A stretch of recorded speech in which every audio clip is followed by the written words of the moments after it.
So I get asked pretty often if I will ever go back to teaching full time once all of my kids are old enough to be in grade school. And my answer is always simply, we'll see. I am so grateful to have been able to be at home with my kids during these little years.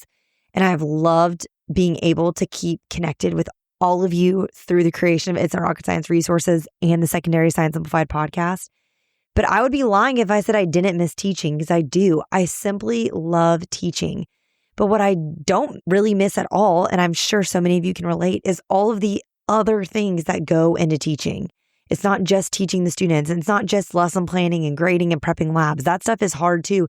And I actually didn't mind that. It was just all the other stuff on top of that. The extra responsibilities, the meetings that could have been emails, the navigating of relational dynamics with coworkers.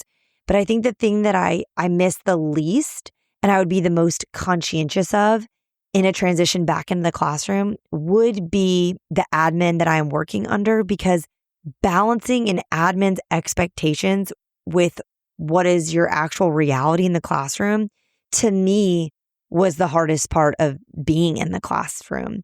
I think so often admin can just take stuff from the district level and pass it directly down to you without actually thinking for a second, is this a realistic thing for my teachers to manage? Is this what is best for my teachers? Is this what is best for students?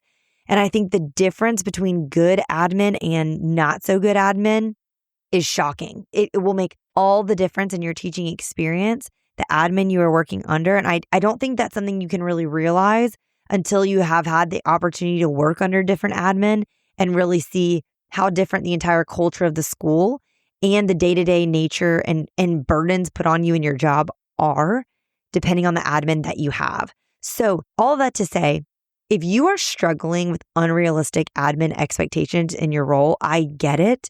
I have been there, and it is truly something I don't want to say fearful, but definitely conscientious of as I consider transitioning back to the classroom one day, because it makes all of the difference. So today we're going to be talking about, what do you do when you're in these situations and you're trying to balance what your admin want from you, but also what is realistic in your classroom with all the other responsibilities that you have. Let's dive in. This is Secondary Science Simplified, a podcast for secondary science teachers who want to engage their students and simplify their lives. I'm Rebecca Joyner from It's Not Rocket Science.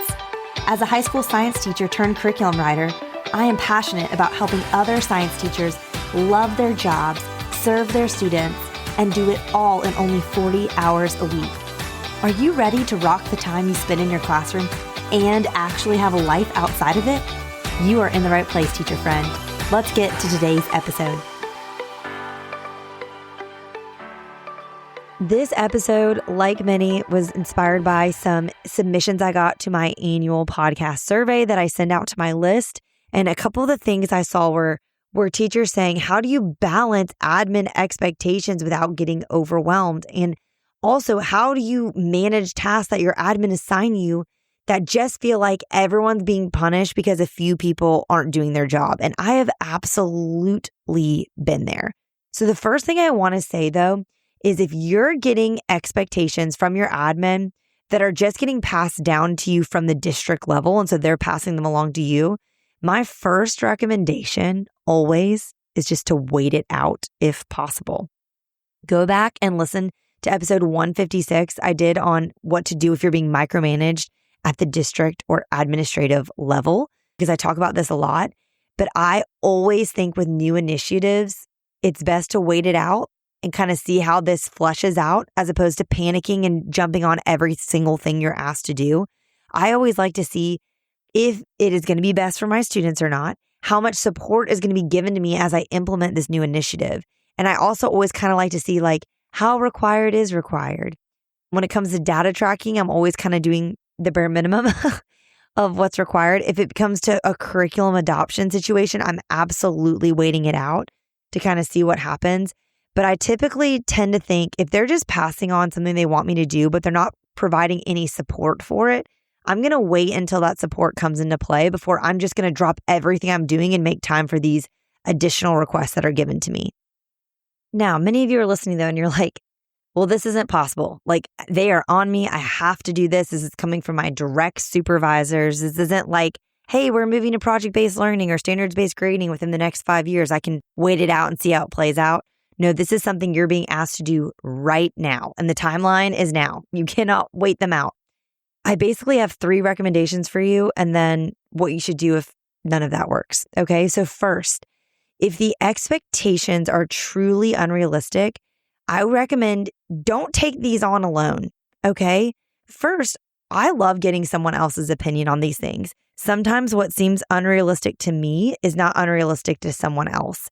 So I would ask someone else who's in your situation, a coworker, maybe in your department or in another, and say, hey, like, am I unrealistic to think that this ask is unrealistic? Or how are you approaching it? How do you feel about it? And then on top of that, I love to get an outside opinion from someone not in the situation.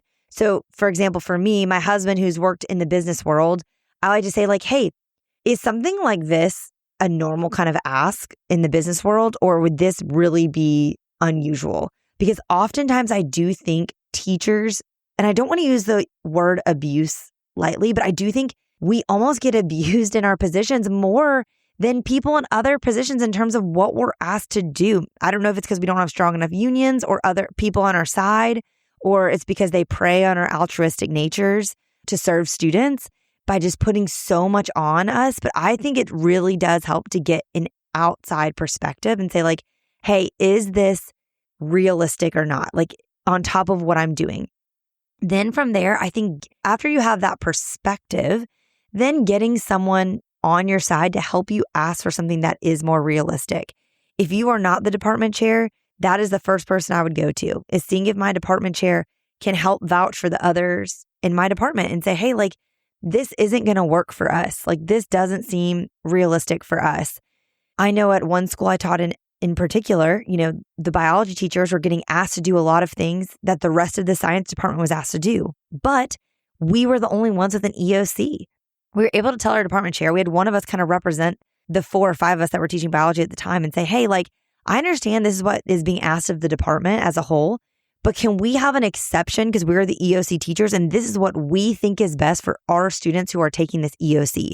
Or maybe it's because you're an AP class, or maybe it's because you're a lab-based science course that students need for graduation. There might be reasons that you can vouch for to be an exception to the rule or the ask because of the other unique requirements that you have on your plate that make this ask unrealistic for you. So trying to get someone on your side, and again, not doing it alone. You get your group of teachers who are on your team. You kind of get other perspectives, but you go to that department chair, or maybe you go directly to an admin. Maybe it's not your principal, but it's a vice principal. Go to them and see if they can see your side of the situation and how this feels unfair or unrealistic on top of the other responsibilities that you have. Y'all, it is so important that every single teacher has someone in leadership ahead of them that is on their team. Again, it doesn't have to be your direct principal, and it doesn't even have to be your direct supervisor. I talk about in my relationships mini course, which is a virtual PD course I have within the whole Secondary Science Simplified PD bundle. I'll link in the show notes. But I talk about in detail how I got incredibly close to the junior class vice principal. So I was at a school once where we had a vice principal essentially over each grade. That was kind of the point person for seniors or juniors or sophomores or freshmen. Since I taught mainly freshman courses, my direct supervisor was the freshman vice principal. But I just didn't have a great relationship with that vice principal. Nothing against him personally. We just didn't connect. But I had a good companionship and just kind of camaraderie with the junior principal. He was the principal that's office was on my floor. So I was passing by him every day. We were chatting in the halls. He was a former science teacher at one point. So he had that experience that my vice principal did not. He was also a formal special education science teacher. So I really thought he understood what it looked like as I was the science teacher in my department who had the most students with IEPs and 504s. So we just had a good relationship so he could vouch for me. He was a safe person that I could go to and say, hey, you were in that faculty meeting. How am I supposed to do this? You know what I'm dealing with. You know my caseload. You know what's going on. Can you help represent me with the admin and saying, hey, can she be an exception, or can we look at this differently, or can we do this another type of way? Okay, so that's my first recommendation. Do not do this on your own. Do not take this on your own. get perspective from people in your situation, people outside of it, and then find someone to kind of be on your team to go against maybe and push a little bit against some of these expectations if they are unrealistic. The second thing I recommend then is having a conversation, not just with all these people around you. Yes, I did start off with that. I did say, let's have some conversations like that. But I also think that if we just let that kind of negative chatter fester, then if it circles back to your head admin, to your principal, it's just not a good look. So I love to go in and have a face-to-face conversation with someone in leadership about this. And in doing that, here's how I approach that with humility. I acknowledge that I hear what the expectation is. I kind of like to recount, hey, here's what I heard you say that you're expecting from us. Here is then now kind of where my concerns are in terms of me being able to do my role well on top of this added expectation. And then ask questions. I think asking questions as opposed to just going in and complaining is a great way to open up dialogue with people. And one of my favorite things I've talked about on this podcast before is saying, help me understand what the goal of this is. Help me understand what the hope for this is. I'm seeking clarity on this in terms of how do you think this is going to best serve students? And sometimes at the end of the day, they're just going to say, I don't have an answer for you. This is just something we're being asked to do. And that's where you can kind of negotiate with them and seeing okay, well, first of all, if the goal is something I can accomplish in an alternative way that's going to be less busy work on me, then I would ask that and provide some solutions here, come in with some solutions of alternatives, but figuring out the goal first. And then if it's not, if they're well, we're just doing this because we've been told that we have to do this, I would ask them hey, when do you see me fitting this in? And I think walking them through a day in your job, a week in your job, and what that looks like can help them kind of have a dose of reality. I think, unfortunately, and I'm not going to speak for all admin because not all admin are this. Again, when you have good admin, it makes such a difference. But some admin have been out of the classroom for 20 plus years.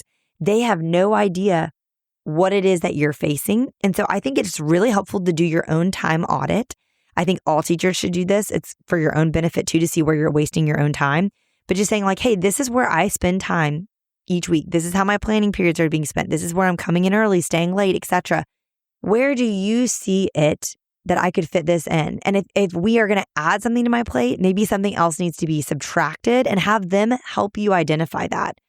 And again, I think admin just have no idea all of the extra things we have to do as science teachers when it comes to labs.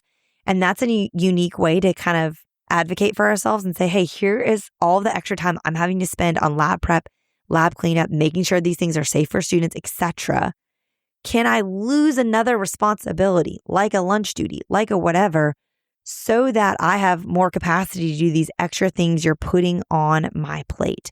Science teachers already have so much extra that other teachers don't necessarily have. So I think going in and having a conversation and saying, help me help you achieve this checkbox for the district level. I'm wanting to be a team player here, but I'm having a hard time seeing how it's going to fit in. That is something I highly recommend doing. And then the third thing I say is, and I hate to say this because I am my dad always says that I'm a type A plus type A person. I want to do everything and I want to do it the absolute best. I want to be 100% A plus teacher. But in these kinds of situations, if it truly is not best for students, if it's not something that's going to benefit my practice, my students, and achieving their goals, and it's truly just going to be extra busy work to check a box, I would say how required is required and look at your contract. If you need help evaluating your teacher contract, which is something that I bring up kind of every spring, every April, listen to episode 68 to see if you really do have to do this. And then just do your best to kind of check the box and see if it's good enough. And time how long it takes also to do what they're asking you to do. That way you can circle back in your eval and you circle back to this original conversation you've hopefully had with them to say hey, how am I supposed to fit this in, etc. And say hey, just FYI, you may not have realized, but writing these common assessments that we're now required to do, changing everything to standards-based grading that we're now required to do, requiring unlimited retests for students that we're now required to do. This is how much time it took to do this. So something has to give because this is not sustainable to be able to do this. I need an extra planning period next year or whatever.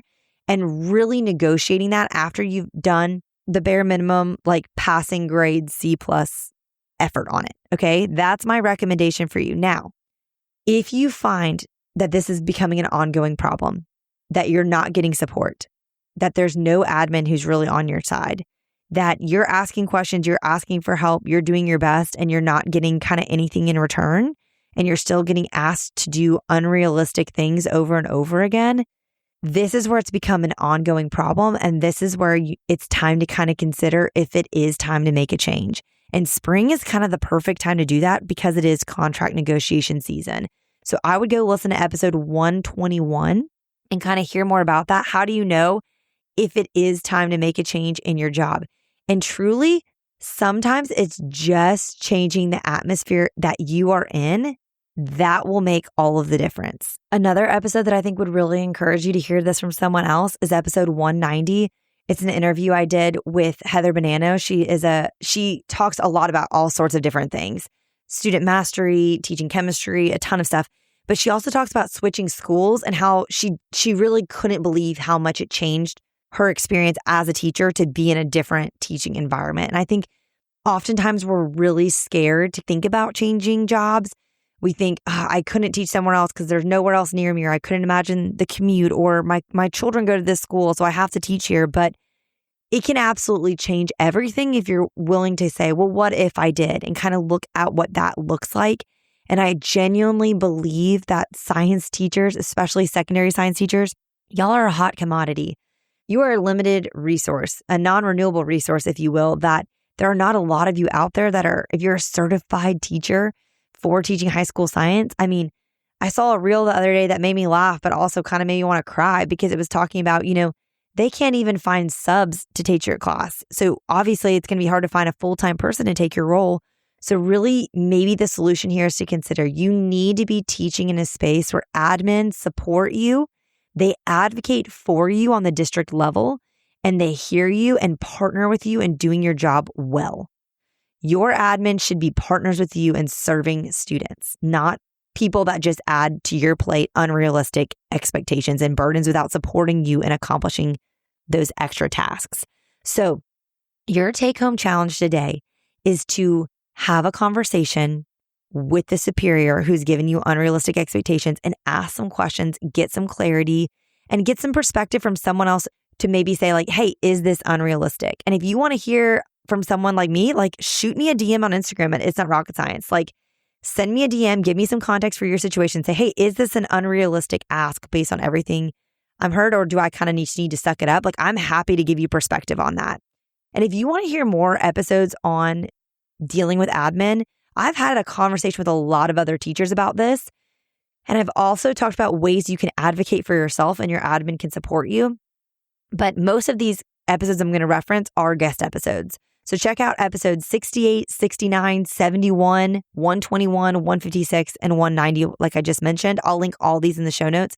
They're absolutely worth checking out if admin make your job very hard. And if you want to find those links, head to the show notes at itsnotrocketscienceclassroom.com/episode 229. And I know I've been talking about this a lot, but it's true. I mean, talking to you guys on these episodes is my favorite part of running this podcast. And so I would love to talk to you, especially if you're like, hey, I have experience teaching with a variety of admin, and I can attest that your admin make all the difference in your work-life balance and how your job goes. Come apply to be on the podcast and share your experience with other high school science teachers. You can apply at bit.ly/SSSguest, and you can find that link in the show notes. But I will be reviewing applications in May, so next month, and then I'll be doing interviews this summer when your schedule is the most flexible, and then releasing those episodes throughout the next year. And I would love to have you on the podcast to talk about that and hear your personal experiences. So apply to be on. All right, teacher friends, that wraps up today's episode. If you're looking for an easy way to start simplifying your life as a secondary science teacher, head to itsnotrocketscienceclassroom.com/challenge to grab your classroom reset challenge. And guess what? It's totally free. Thanks so much for tuning in, and I'll see you here next week. Until then, I'll be rooting for you, teacher friend.